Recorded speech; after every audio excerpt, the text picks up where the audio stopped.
Asalaamu calaykum waraxmatullah macadka iyo howlwadeennada iyo bayaankan baaqo intaba waa salaamaya. Salaan kadib qardho fikraddu waxay ku timi markii u horeysayba xiliyo kala duwan.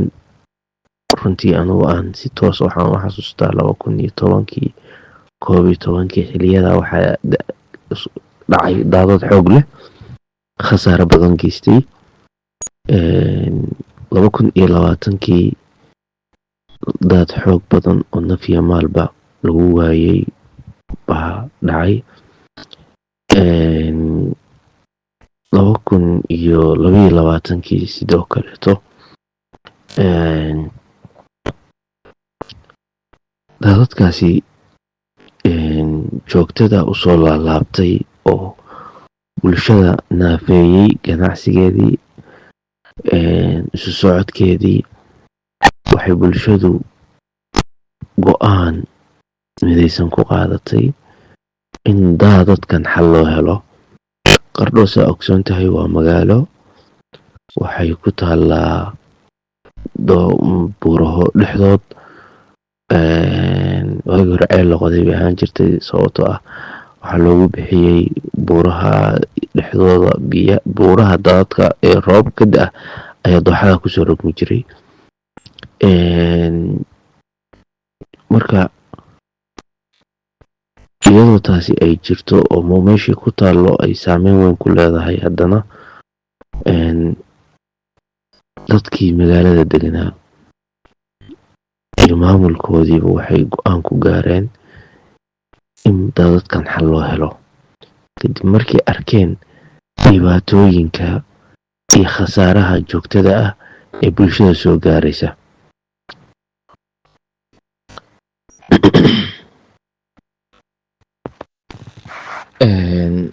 salka waxaa ku haysay dadku waxaa taabatay, bulshada taabatay oo danqatay, dhaqmaysay xilliga roobku uu do-ayo. Dadku waa walwali jireen. runtii waxaan xasuustaa qardho oo roob markuu do-o laleeyahay daad baa soo dhacaya caawa, waa kaasoo dadku isku wareystaan. hadda ma jirto. ilaa alxamdulilah rabbilcaalamiin, ilaahay baan ugu mahadnaqaynaa. magaalada meelaha biyo kasoo dhici jireen iyo tuulooyinka deegaamada ku dhow telefono loo diri jiray, waxaa la dhihi jiray wareedha magaaladii roobkii ka warama, daad baa soo socda, waa kaasoo waa intaasu la egahayo. dadku markaasaa alaabtoodii iyo tabaabusho la geli jiray. maamulada markaa joogay oo kaleeto intay xogta raadiyaan roobka iyo waxa ay da-ay, dadka meelaha biyo kasoo dhacaan ay wareystaanba, isna microphone gaari magaalada lagu wareejin jiray. waxaasoo dhan waxaa laga carirayay dadku. caqabad waxaa ku ahayd geedi baa la geli jiray. waxaa caqabadna ku ahayd wax kale ma ahayne daadadka soo dhacaya iyo biyaha imaanaya. marka fikraddan salka waxay ku haysay ka go-naanshaha iyo rabitaanka bulshadu inay xal waara ay ka gaaraan.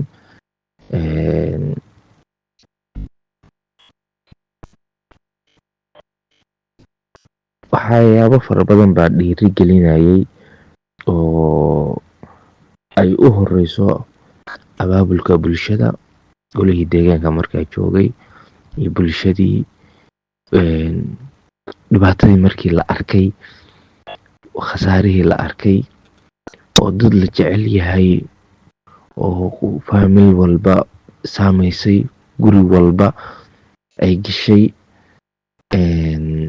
runtii dadku waa isku tashadeen inay ka guuraan xaaladda marka ay ku jiraan oo biyahan ay xal u helaan. waxaa sababayay biyaha kan dadkii bulshadii, dowladdii goortay burburta dhexe waa la iska degay magaalada. wadooyinkii biyuhu ay mari jireen baa la degay. qorshe koo laguma degin.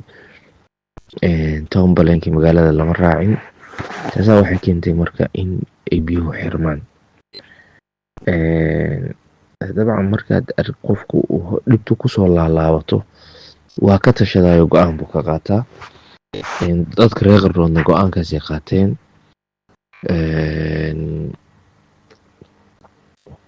waxaa dhiirigelinayay tallaabooyinkii la qaaday oo biyihii furidda ahaa. waxaa dhiirigelinayay bulshada dhiirigelinaysay. waxaa weeye dad ganacsato ah oo guryahoodii iyo maalkoodii iyo bakhaaradoodii inay intay yimaadaan dhahaan annagu bulshadaan u turaynaa, khasaaraha kan kuma jiri karno. joogtada ah gurigiisa wax laga yaabo 150 kun inuu ku qiimaysnaa, inuu dhaho hala dumiyo, waxa ii yaalaan waa kala baxayaa, hala dumiyo. wallaahi dadkii bulshada ahaa gacan weyn bay ka geysteen. waxaa dhiirigelinayay sidoo kaleeto fikradan in biyaha magaalada laga maareeyo. xukuumadda naftarkeedu door weyn bay ka qaadatay oo barnaamijkan inuu hirgala ah. doorka bulshadu wuxuu ahaa in ay contribution muuqda oo la taaban karo oo inay ka geystaan mashruucan iyo biyahan in la furo. waxa ugu weyn waxaweye dadku hantidoodii bay ka baxayeen, guryahoodii bay ka baxayeen. waxa weye ciidankii iyo maamulkii ka shaqaynayay bay garab siinayeen. dhaqaalaha kana dhaqaalihii shaqada lagu qabtay, dhaqaalaha ayada bixiyeen iyo ma ahayn dhaqaale ay meel kale ka yimi, ma ahayn. waxay ahaa dhaqaalihii bulshada oo shaqada tan iyo barnaamijkan contributionka u weynaa bulshadu ay ka geysatay. isku tashi bay ku bilaabeen, xoogoodii iyo caqligoodii iyo dhaqaalahoodii bulshadu ku bixiyeen in biyahan xal loo helo.